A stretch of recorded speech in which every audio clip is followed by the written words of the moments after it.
Aloha, my name is Julie Mitchell, and I am the Executive Director here at Ikahi Mediation Center. We're located in Hilo, and we serve all of East Hawaii. Welcome to our Finding Solutions Growing Peace Brown Bag Lunch Series. Ikahi is a nonprofit community mediation center, and we're one of 5 in the state. So there's one on serving almost every island in the Hawaii island chain. We were founded back in 1983, meaning we're 39 years old. We were first part of the Island of Hawaii YMCA, and in 2006, we became our own independent nonprofit organization. Our mission is to empower people to come together, to talk and to listen, to explore options and to find their own best solutions. To achieve this mission, we offer mediation, facilitation, and training, like today's talk, to strengthen the ability of diverse individuals and groups to resolve interpersonal conflicts and community issues. This Brown Bag Lunch series is held every third Thursday at 12 noon on Zoom. And please do register each time to get the Zoom link. Our next brown bag is on December 15th, and our speaker will be Amy Kunimura on the topic Resilience at Work, Self-Care for Stress Management and Burnout Prevention. And I'll put a little message about that in the chat, and you could feel free to click on that link to register for it if you would like to. Hold on a second, technical glitch.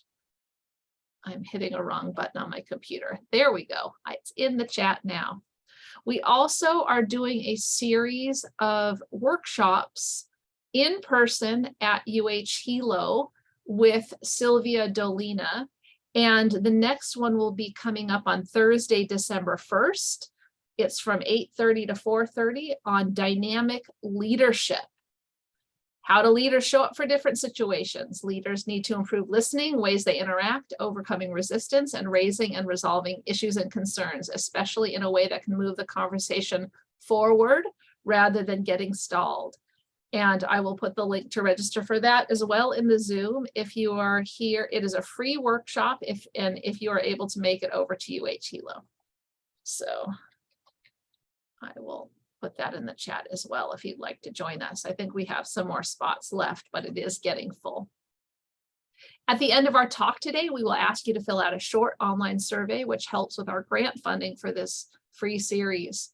When I put the survey link in the chat, please take a moment to give us your thoughts. I'm always also looking for suggestions for speakers. So if you have any ideas, you can add that into the survey as well. And at the end of today's talk, we will have this video prepared. And when it's ready, we will send out the slides and the video link to everybody who registered for this workshop. So you will get that via email. If for some reason you're not sure that we have your correct email, you can always give it to me privately in the chat. Without further ado, let me please introduce our topic and our speaker. Today, we're hearing about preventing and resolving community conflicts, the role of urban planning. Melissa May, AICP, is SSFM International's Deputy Manager for their Strategic Services Group and a Senior Planner with more than a decade of experience in community and environmental planning in Hawaii. She designs and facilitates inclusive planning processes that bring together community, government, and technical stakeholders to create shared visions and implementable plans for resilient and sustainable communities. And I was pleased to meet Melissa when she spoke on a panel at the Hawaii Access to Justice Conference back in the summer of this year, and was very pleased that both her and last month Don Chang, who were on that panel, agreed to be part of this Brown Bag Lunch series. So Melissa, please take it away. Thanks so much, Julie. Aloha, everyone. I'm so thrilled to be here. It's a totally different audience than I usually get, and I'm pleasantly surprised to see so many of you here and some familiar faces and names. So it's hard to follow on the heels of Don Chang. She is so amazing and well-spoken, but hopefully I can bring something additional and I'm sure that what we say will reinforce each other. We're both part of a kind of the same brain trust of people. I see one of my fellow Accord Network peers here as well. So we strive to perpetuate these values. So let me share my screen and get this started.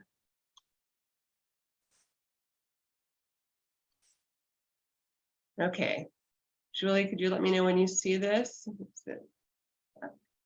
Okay, I see a thumbs up. Okay, great.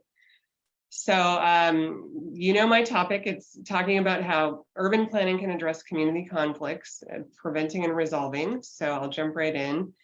Julie did a great introduction already, but at this point, I've just become the manager of our strategic services group.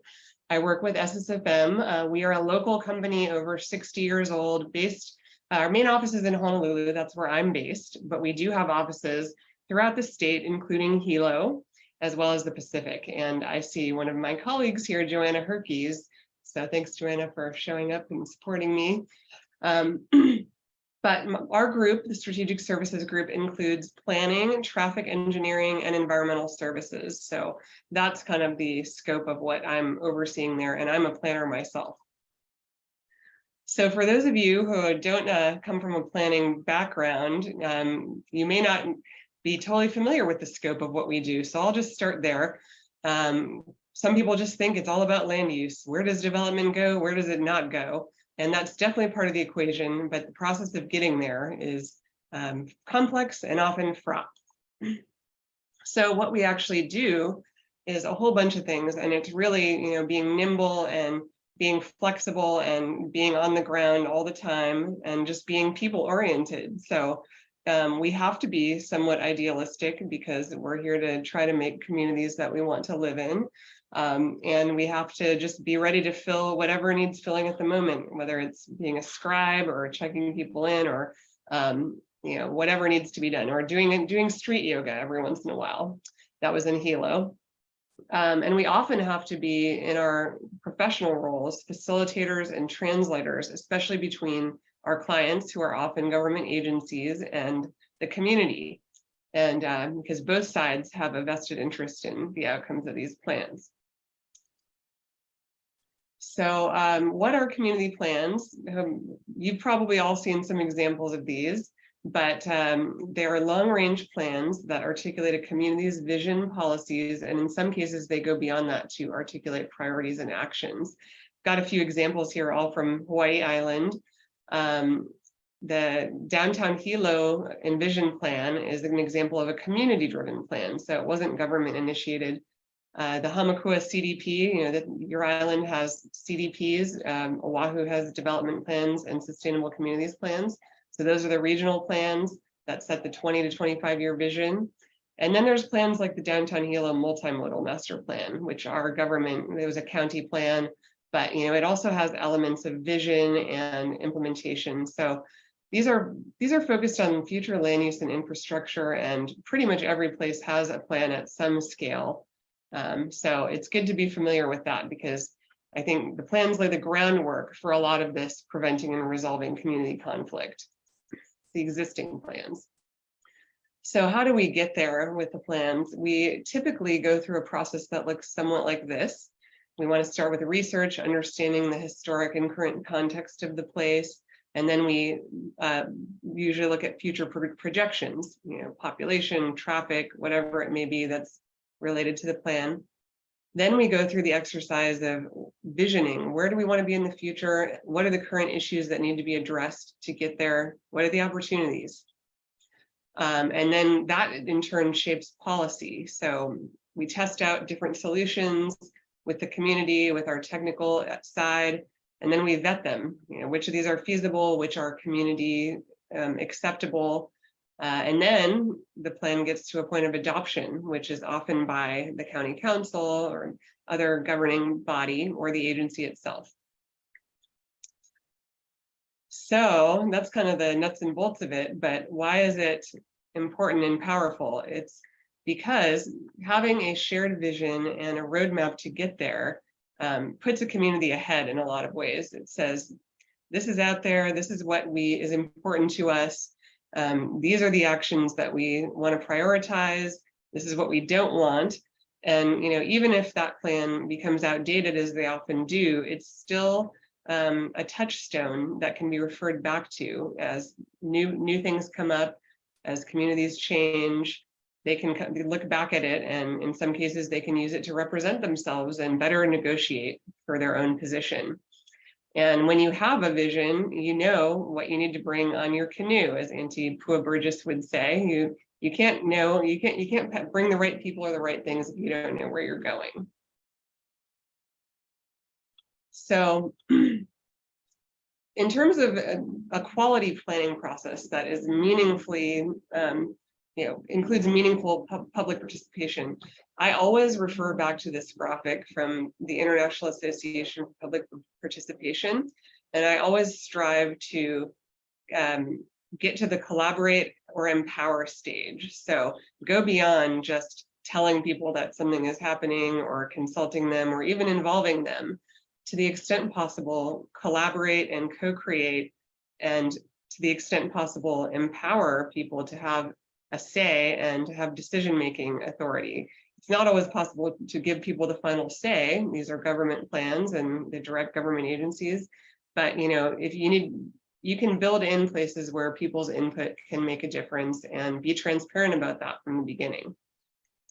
So at the end, the goal is that the community should be stronger, more connected, and better equipped to represent their interests. That is, to me, the highest ideal of a planning process. So going back to conflict and how planning can help head that off, if a planning process is designed well, then it should cultivate trust. That's probably the biggest one. It doesn't have to be trust in the agency, because that's often hard to achieve when there's a long history of mistrust. It doesn't have to be trust in the planner, but it should be trust in the process, and even trust in the other community members participating in the process. So the process should be transparent and make safe spaces for people to share their input, and clearly communicate how that input is being used, because if people don't feel like their input means something, they won't participate. So the other bullet points under here are kind of related to all of that: transparency, equity, I'll get into that a little bit more, reciprocity, meaning sharing of knowledge, not just one-way exchange, and capacity building. Not every planning process gets to that, but again, that's the ideal that I'm always striving for in our work. So ideally, we become invisible and the community owns the plan and sees themselves in the final outcome and the implementation. So I just want to clarify a little bit what I mean by equity. And equity is, you can see this graphic here, shows it pretty well. Equality is just giving people the same thing. So everyone has the same opportunity to participate. Equity is understanding and acknowledging when people have barriers to participating and meeting them where they're at. So enabling their participation and recognizing that not everyone can participate the same way. So, and why is it so important in planning? It's because equity is a land use issue in a lot of ways. Where people live has been a determinant of their lifespan and their quality of life and their health. And that's a concern of the entire planning profession right now, to try and understand and rectify that wherever possible. So community involvement through the planning process, you can see on the right, this is the process that I went through in terms of developing a community plan. And then the inputs for community involvement are basically ongoing from the beginning to the end. The first important step is to identify the stakeholders and develop an engagement plan. And then you start the relationship building and knowledge exchange process. You have community-driven visioning, because usually it's their vision that you want to encapsulate. And then you involve people in co-creating policies and solutions and vetting and prioritizing which ones are feasible and acceptable. And this is all done in a very iterative way and a very collaborative way with the project team, because project team brings technical knowledge and the community brings their own knowledge of place. And it should bring those two together in a way that enhances understanding of everyone involved. So now the rest of the presentation, I'm kind of going to focus on best practices, how you do this and what principles to employ if you're thinking about planning. And I think a lot of it goes back to things that would be employed in other fields like mediation and nonprofit as well. And then if there's time, I'll share a little case study too. But I've got examples peppered through and I'll refer to those. And if there's anything you want to know more about, feel free to type it in the chat or ask a question at the end. But so here we go, starting with the designing an engagement process. Some of the key questions to ask to ensure it's going to meet those standards of having trust and transparency and inclusivity and all of that. Who's affected by this and who's interested? How does this particularly community engage? What do they treasure and find important? What are the existing relationships and power dynamics in the community that may change the playing field or prevent some people from coming to the table? Who has barriers to participation? Because that tells you who you need to accommodate. And what resources and assets exist in the community to the extent possible so you can build on them, not duplicate, and work with them. And then finally, how can community input impact the results? And is everyone on the same page? And this one is really critical, especially with government projects or development projects.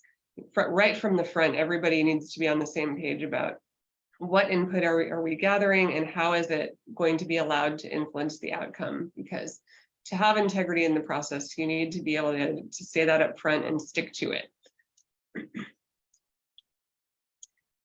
So one of the principles that I like to incorporate in the projects is honoring of culture and place. And here in Hawaii, that's very poignant and comes out very clearly in many projects. That could it look like incorporating traditional Hawaiian values, really any characteristic of the community that you're working in. But here, these values rise to the top in a lot of places. An example here is this taro patch photo from Waianae. So, if you really tap into what the community finds important and really show up there and experience it with them, it means a lot. So I was volunteering at this taro patch in Ka'ala Farm in the back of Waianae Valley. And then a few months later, we started up a Farrington Highway corridor study for the Department of Transportation. And going into that community and going to the neighborhood board for the first time, there was just this sense of, here we go again, another planning process, and just this sense of deep, resignation and mistrust and feeling like we're going to keep providing our input, but nothing's going to happen. But the two things kind of shifted during that meeting. One was that we had Puanani Burgess as kind of a kupuna advisor, and she was there. Her presence and standing contributed a lot, and she remained involved throughout the process. And the second was that the chair of the neighborhood board said, I just want to say that this planner was out in the taro fields with our vice chair a few weeks ago, and because of that, I put my trust in this process. So it really meant a great deal to them that we were out there doing things in the community, and they were willing to invest their time and their mana'o in it because of that. It established the trust right off the bat. Another really important one that also ties back to Hawaiian knowledge is learning from the past to plan for the future. And this proverb kind of sums that up. Look to the past to understand the future. And that means you have to do the work to understand the historical context and explain how it's evolved, and then get the community to weigh in on that. What do they remember? How has it changed? And what do they want to see in the future?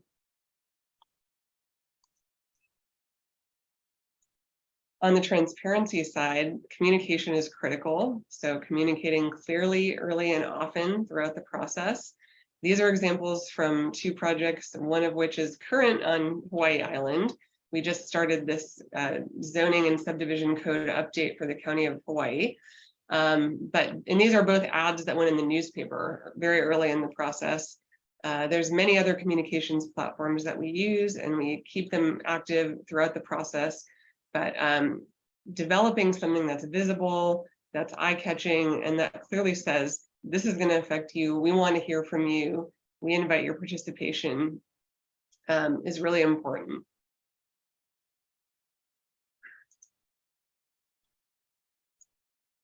And then cultivating community champions. So the way that we've often done that in our planning work is to create an advisory board or committee that includes people in the community that have standing and that are well respected and also represent a diversity of opinions and perspectives. This group often remains involved throughout the process and weighs in on everything from how we engage the community to everything that's put out before it goes out to the greater community, kind of gives us a sounding board on those things. And in the best of all possible outcomes, those people also become, they become the faces and the advocates. So they're going to be there long after the planners are gone. So it's important that they're able to articulate that and answer questions and get people on board and help drive implementation. So this was a Waimanalo planning process, which was community driven, and one of our community advisory committee members is up at the front addressing the community at our first community meeting. And that's just a beautiful sight to see, rather than a planner standing up there with a whiteboard. So that is always something that we look to incorporate. Relatedly, one of the functions of these advisory committees is to help neighbors better understand each other and to help bring diverse opinions, to make them visible. This project was from Nu'uanu on Oahu, and it was a complete streets project in a neighborhood that has a pretty diverse population. It's pretty dense.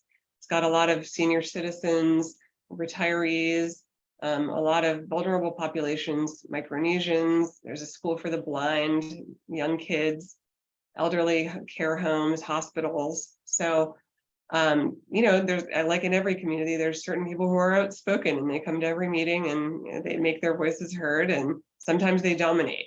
And especially when you're dealing with safety and infrastructure in a community, it's really important to bring out those voices who are less often heard and put them in the same room and create a platform where people will hear each other and understand that while their opinion is important and will be factored in, there's other people in their community that have needs, and it really creates an environment where people can think differently about solutions and how they affect their entire community, and it brings neighbors closer together also.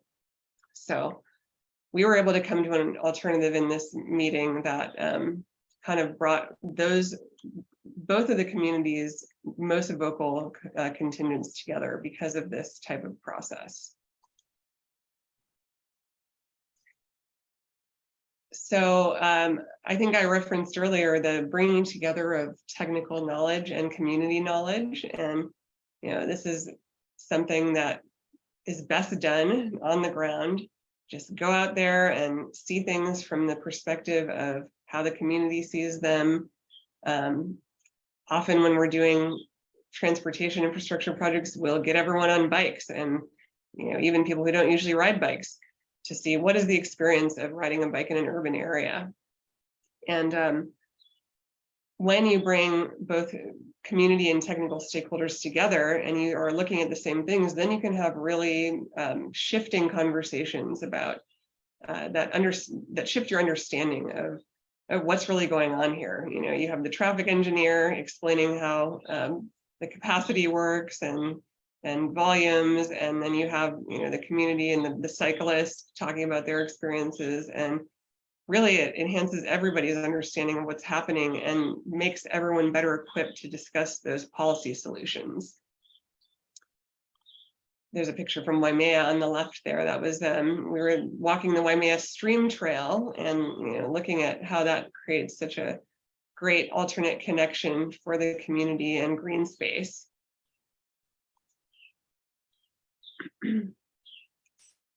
So, of course, two of the key populations to think about in planning are keiki and kupuna, and these are also the people you have to think about, or some of the people you have to think about when you're thinking about equity, because they need to participate in different ways. They won't be able to necessarily come in the traditional ways to participate. So sometimes you have to go to the kapuna housing and talk to them in their living rooms, or go to the coffee clutches. And with the kids, think about ways to engage them in a way that's stimulating and that they feel that they can contribute to. So we did art contests. We actually did a gamified activity for transportation planning for the Maui MPO. There's a whole set of different tools you can use to get them involved and educate and get their voices in throughout the process. Getting out into the community again, sometimes you have to find people where they're at, because not everyone will show up at a elementary school cafeteria at 6 p.m. on a weeknight. They have kids, or they're working on a farm, or who knows. So I just realized before this that I didn't have a slide about online engagement, but that's kind of a corollary to this. But sometimes you have to go actually find them where they are in the field, or arrange a walking tour, or piggyback on an existing event and do a pop-up. So we do a lot of that.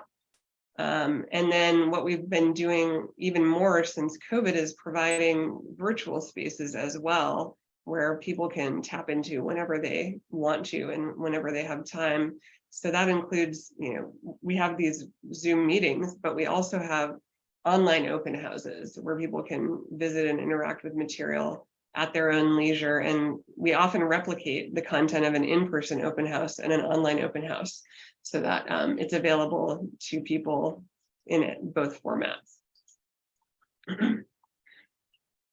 Okay, and then here's one about capacity building. So every community has resources and organizations that are working there every day, to better that community. And if you identify them early on and collaborate with them, find a way to bring them in, then the project can be a win for them also. And they end up being the people that are around to help implement, and that are going to seek funding for the projects that are going to implement the plan. So this was an example of the first major Complete Streets project in Honolulu. And at the last community meeting where we presented the solutions, we also had an expo where we have brought in all the Complete Streets, the different organizations involved in healthy, active communities and active living and safety. And it was just a really big celebration and kind of a big win for that community. So it created more capacity and collaboration around those types of issues. And here's another example of how you can use the resources already in the community to make it stronger and maybe even make it look better during a planning process. There are ways you can be opportunistic in the planning process by paying attention to what's already going on and pulling it in and celebrating it. And sometimes it results in permanent or semi-permanent improvements. So there was a huge amount of controversy in Chinatown, Honolulu, about these temporary bulb outs and how ugly they were. And they were related to a lot of the Complete Streets work we were working on. So we wanted them to be embraced. And there was an art space on the corner right there at Nu'uanu and Kauahi. So we collaborated with them and with a school to decorate the bulb outs and have an artist come in and paint them. And as a result, this headline came out and the community was much more embracing and accepting of this. And it just improved the overall look. And now there's permanent bulb outs in there, which are beautiful and much more refined.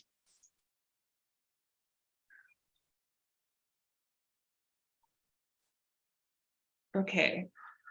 Now, as we get to the part of looking at what solutions are desirable and feasible and that the community wants, it can be hard to roll out a set of construction plans or diagrams and expect people to understand how it's going to change things or what it's going to do for their community. So to the extent possible, we try to help them visualize it, sometimes by doing it on the ground, sometimes by making renderings.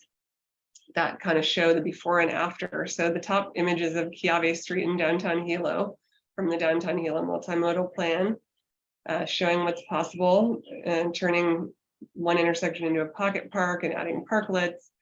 The top bottom left image is also from downtown Hilo. We actually did a street fair as part of that project where we had a keiki bike rodeo and a library pop-up and a parklet and walking tours and street yoga and all these different activities to really show what would it look like if downtown Hilo was activated and more pedestrian oriented. So that was only for a day, but it kind of gave people a flavor of what is possible and what they'd like to see.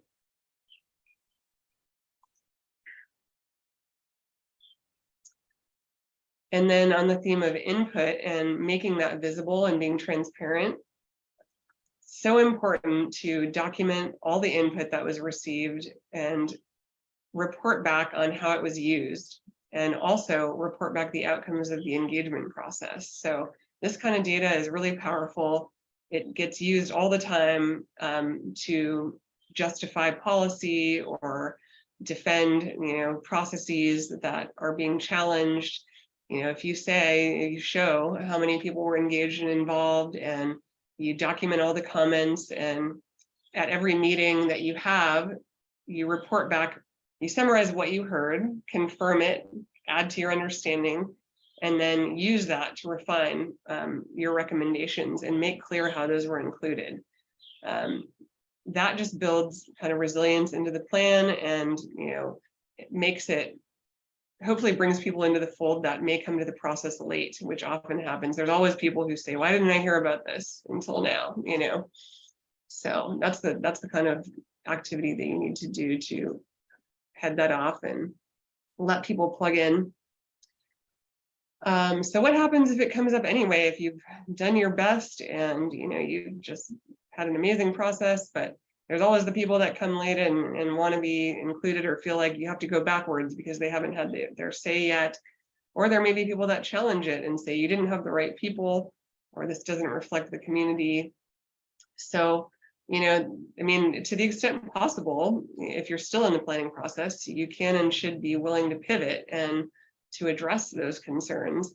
If it comes up later in the process, a lot of the reason that you establish those community groups and committees is to help ensure that word gets out to the community. You also use your outlets, but it's kind of a shared responsibility as well to make sure that people are being brought into the fold, and that way those people can help defend the process later on, or they can submit testimony. The data and documentation, like I showed in the previous slide, is really important. Sometimes the political will is important. And there's always established legal processes that you can fall back on if people want to challenge a planning process, and then it has to go through its course. But everything that you've done to make a good planning process will, help defend that. And then there's time, which in the case study that I'm going to share, because I think I have time, time was a factor in getting past some of the community conflicts. So, okay, I'm going to pause here for a second before I get into the case study. Does anyone have any questions or thoughts at this point?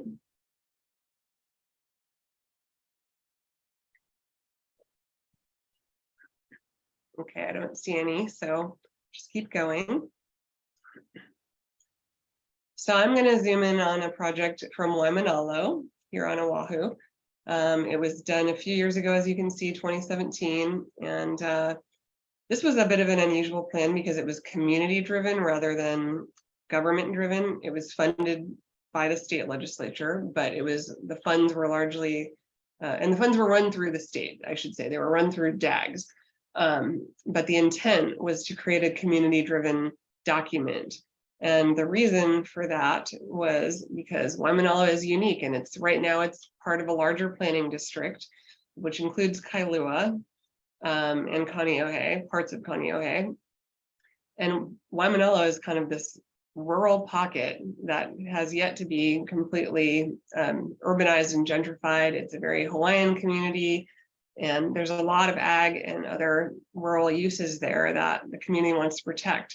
So basically, the state senator, Laura Thielen at the time for that area, felt that this was really important to give them their own voice and an opportunity to articulate their values and what's important to them. There's also just a really great feeling of disempowerment in that community, that they feel that things happen to them rather than by them.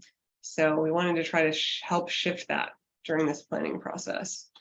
And the intent was that this document, was useful, to document, to show outsiders, as well as people who want to do projects in Waimanalo, people who are looking for funding to do things there, people who are advocating in Waimanalo, as well as just anyone to understand more about Waimanalo and what they want, what their values are, so that the community can point to that and be organized around it. So there was over 250 community members involved. This was one of those projects where we're out there pretty much every weekend doing different things, meeting up with people in their farms or at the Kupuna housing or at the beach park.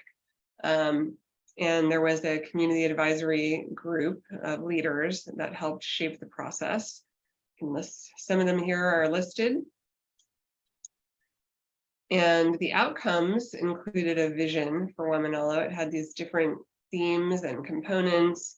And basically, we served as the planners, we served as the facilitators. We made it clear, this is not our plan, this is your plan. And we wanted to document what's important to them through a variety of ways. And so this was one of the key pieces of that. And then in addition to that, concrete actions were developed. So there was a large list of actions that people wanted to see.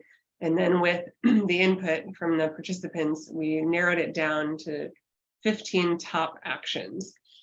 Some of these could be driven by the community, some relied more on government. And so to help push them further toward implementation, actually, I'm going to skip this slide for now. We kind of helped them think about the feasibility of these actions and who they would need to coordinate with, and which ones they could do themselves so that they could then prioritize where they put their efforts. The plan also included this capacity building piece where, there was a theme in the community, they needed to hooey up and really represent themselves and better represent themselves and figure out how to communicate with these agencies that they felt like were always doing things without talking to them. And so we tried to build that into the process by having the community leaders address the community as much as possible, by bringing in the community organizations and having them be part of organizing or showing what they were doing as part of events, and just capturing some of the things that they could do to strengthen their internal capacity in the actions for the project. However, there was plenty of conflict in the process. This, I don't know if any of you are familiar with Waimanalo. It's a pretty, there are divisions in the community. There are generational differences. There are, just people that are newcomers versus old comers. Or then in the Native Hawaiian community, there's a lot of DHHL land there. And there's the people that are from there. And there's also a lot of issues in the community in terms of homelessness and social concerns, drug use. So there's this pervasive sense of mistrust in the community. I feel that it was almost like it was led with a sense of, people would lead with a sense of mistrust when something like somebody would come in and say, we want to help you. Most people, I think, would look at that suspiciously. But our approach was to try to head that off in a number of ways. First, try to meet people individually, like I said, going out to their farms. Second, try to get really good intel on who are the leaders in the community, who has standing, who should be at the table to help us make sure we do this right. And then, open it up strategically. We would work with our community group. We would get to a certain point, and then they would say, I think we need to stop here. We don't want to go any further until we've gotten the community's insight on this. So we would do that. But still yet, there were some power struggles in the community and people who felt like they should have been included that weren't. And just kind of an effort to sow mistrust in the process. And that included, critiquing some of the approaches. Like, one of the things we did was to host small group meetings around particular topics. We wanted to really dig into, if people care about agriculture, what does that look like? So we got the agriculture people together. And if people care about, we just had different themed meetings. But people looked on that with suspicion because they felt like they were closed meetings to the community. And so we just said, okay, we'll open them up. So they weren't so small and they weren't so focused, but we did it in the name of transparency. But yet, still the process just kept getting kind of dogged by that sentiment. And at the end of the day, the document did get finalized, and a lot of people that were on the community committee appreciated it, but it was very quiet, kind of, it wasn't a big rollout because there was enough rumbling around that people didn't want to make a big splash with it. And unfortunately, probably the most unfortunate part was that the legislature was prepared to allocate a substantial chunk of funding to help them implement this plan. And, they had it allocated, but because nobody could agree on who should lead it, they didn't trust us to facilitate it. Nobody could agree on who would do it, and therefore the funding was left on the table, and that community really lost out. So that was unfortunate at the time, but I can say now that, sometimes having a plan just marinate and sit around for a while can be a good thing, because I've been contacted a few times to get the link for this plan, because now the plan is being used, from what I hear, and it's being used by the neighborhood board as well as a coalition that's trying to improve planning and engagement in Waimanalo. So I felt like that was a happy outcome, if a little bit late. So I think that's my pretty much. So just real quick, a wrap up of the lessons learned on that project. Definitely spend time in the community, document the input, partner with the trusted leaders. Using the community's own words was really important in that instance, and trying to make sure that the words in the document were not planarese, but Waimanaloese was really important. We really had to do our homework on what issues the community had previously. They didn't appreciate if people came in not knowing, the things that they took issue with, or historic controversies. Be prepared to pivot, provide them lots of data and food, and let them tell you how to get the word out, and just give it some time. Sometimes that's all you can do. So with that, I think that's it for me, and I welcome any questions or discussion that you have. So folks, if you want to ask a question, please, you can either type it in the chat, or can you raise your hand. And by that, I mean, there's a little reaction button where you can raise your hand, and see how it pops me to the top of the screen, and we can see that you have a question. You could also unmute yourself and simply ask a question. So who would like, oh, here we have one question in the chat. Where do you find your community champions? Are they volunteers? Oh, that's a really good question. Often we start with the elected officials in the district.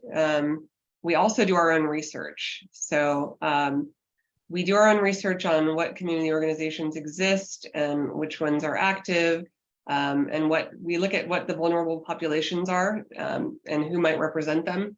So we start with that, but then we often, early in the process, we talk to the elected officials, we give them a heads up, we're doing a project here. Do you have any insights, on things that are issues are important to the community, or key stakeholders? people that we should make sure and involve. And then what we do is we go on from there to keep triangulating that. So we will reach out to key people that represent particular interests in that area, talk to them, triangulate who they think is important. So that we spend a couple, 2 or 3 months doing that, usually at the beginning of the process. And then in terms of, they're usually volunteers, yes. I think as we consider, making these planning processes more equitable, I think a theme that's coming up is looking for ways to compensate or at least reimburse people for costs of their participation. So I think, especially in projects like Waimanalo, that was kind of a while back, and there wasn't an easy way to do it, but we would be looking more to bring on certain of those community leaders as actual partners in the project team.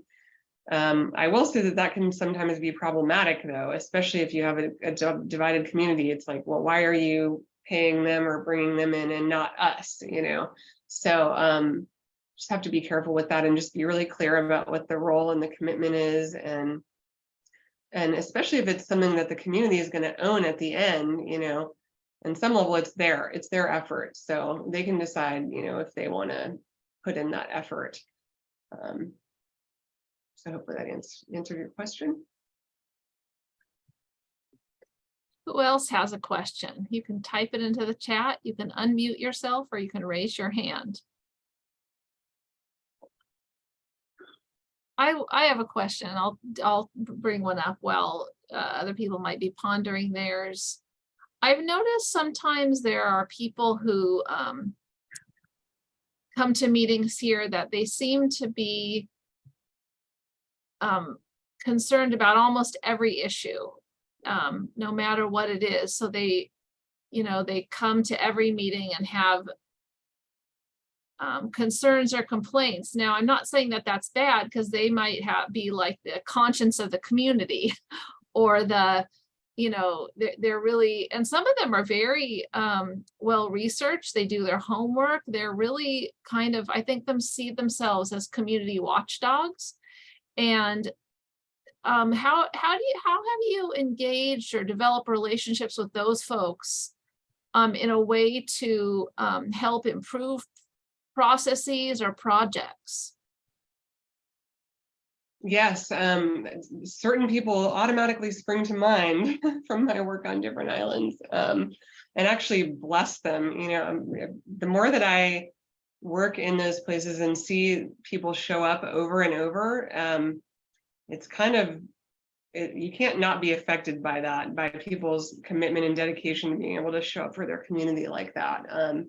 So, I guess I always come from that place, knowing that they're showing up because they care in some deep way, and meeting them there, and but also, making it clear that they are one person and that, there are many other people in the community that either want to speak then, or need to have their voices considered or drawn out. So, there's a little bit of management with some of them in terms of dominating the conversation and making sure, and sometimes you have to be firm that, we're gonna make sure we hear from these other perspectives. But I would say that overall, those people can be assets. They are. It's not a bad thing to have somebody who's keeping the planning process accountable. I wouldn't say that we've officially partnered with them in any capacity, but we see them as kind of friendly collaborators in a way. Yeah. Is there anything else you wanted to ask about that? Did I get to what you were? No, you answered that. I mean, if nobody else can ask questions, I have other questions I'd love to ask you.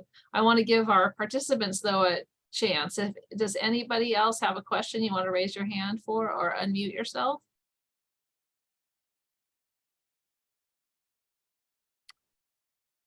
Okay, so I'll ask more questions that have come into my mind while you're speaking.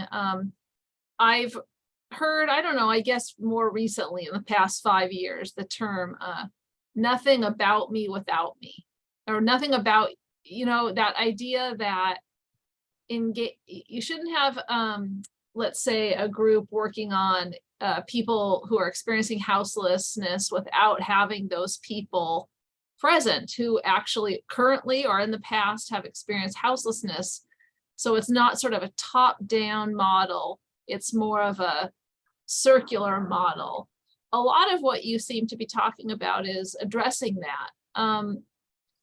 How do you, I don't know what my question is. How do you see that philosophically, or how do you bring that to life in a way that it actually feels that way to the people who will be affected by these projects? I think that's the challenge with every project, that awesome authenticity, because in reality, you're there as a consultant and you have limited understanding. And, so I think coming in informed and coming in ready to collaborate with the people, ready to recognize and collaborate and build upon what's happening in the community, rather than just, say, we're just here to overlay this planning process on, the community. I think that's really important because, like I said, it's their plan, so it's, you want them to own it. And so therefore they have to see themselves in it and they have to be involved. And the community organizations that they trust should be part of it and named in it and recognized in it. So I think it's really that. It's building that in. And if possible, making real progress during the planning process. So like Farrington Highway Corridor Study, for example, like that was a process where, as a result of some of the input we got, DOT immediately made some changes on the ground. They were able to do something quickly. They were able to put in new speed humps. They just said, we're just going to go ahead and do that, So that also builds the trust that it's not just, and in that case, it is a government agency doing it. But still, it's showing the community concern is able to reach to that top level and impact the outcome for their community. I could keep asking questions, folks, unless you have your own. Next thought I was thinking about is, NIMBY, not in my backyard. And then one that somebody more recently told me, which really makes me laugh, called banana. Build absolutely nothing anywhere near anyone. So I'll say it again, banana, build absolutely nothing anywhere near anyone. So, I mean, I know people value where they live. I think where we live is key. Some of the most difficult mediations we handle are around people where they live, with neighbor issues or community associations or homeowners associations or condo associations, because it's where you've invested in living there. And how do you, I mean, if nothing's ever anywhere or not in my backyard, it's, I mean, the population, I think in the headline in the newspaper, we got 8 billion people on the planet now. It's impossible to do that. How do you work with a community or government or stakeholders to figure out where, accept something into their community, or figure out where it is the right place for it to be in the community? Mm-hmm. When that is a strong feeling. I mean, most people don't want something, cell towers here, for example, are a thing that cause a lot of contention. Where is the cell tower going to go? Or wind turbines or solar fields, those are immediate things that come to mind. How have you worked with folks around these types of issues, Melissa? Well, I've done comprehensive plans for the island of Kauai, and I'm working on one now for the North Shore of Oahu. So those are banana communities in many parts. But the way that the way that you get from like absolutely nothing nowhere to maybe something somewhere is kind of showing that making the inevitability of change very clear. You know, if you don't say how you want this to change, it's going to change regardless in some cases.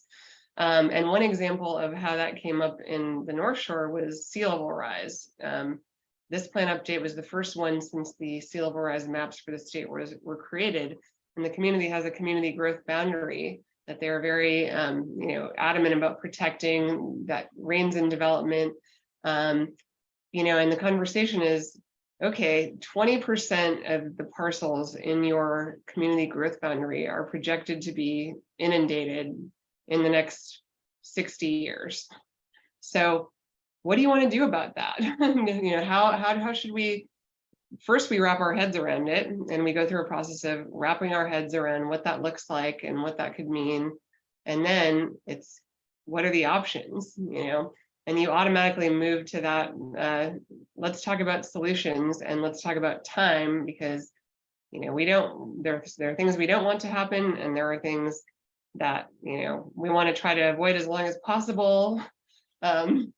But, we also realize there's some things that are just going to happen. So that was definitely a good example of how to shift that conversation. And same with renewable energy a little bit. It was, well, this is allowed on ag land, so if you want to have a say in this, then is it none ever anywhere, or is it, what does a good renewable energy project look like for our community, and being really specific about that and putting that in your policy, because the reality is, it's state law allows it. So and there are examples of communities shutting those things down, as we've seen, but it's also, is it really you don't want any renewable energy, or is it renewable energy, yes, but only if, or if.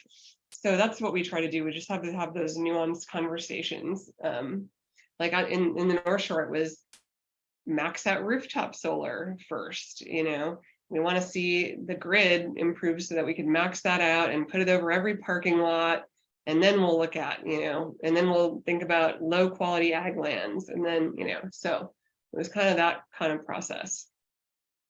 Well, thank you so much, Melissa. I really enjoy your talk, and I hope everybody else has too.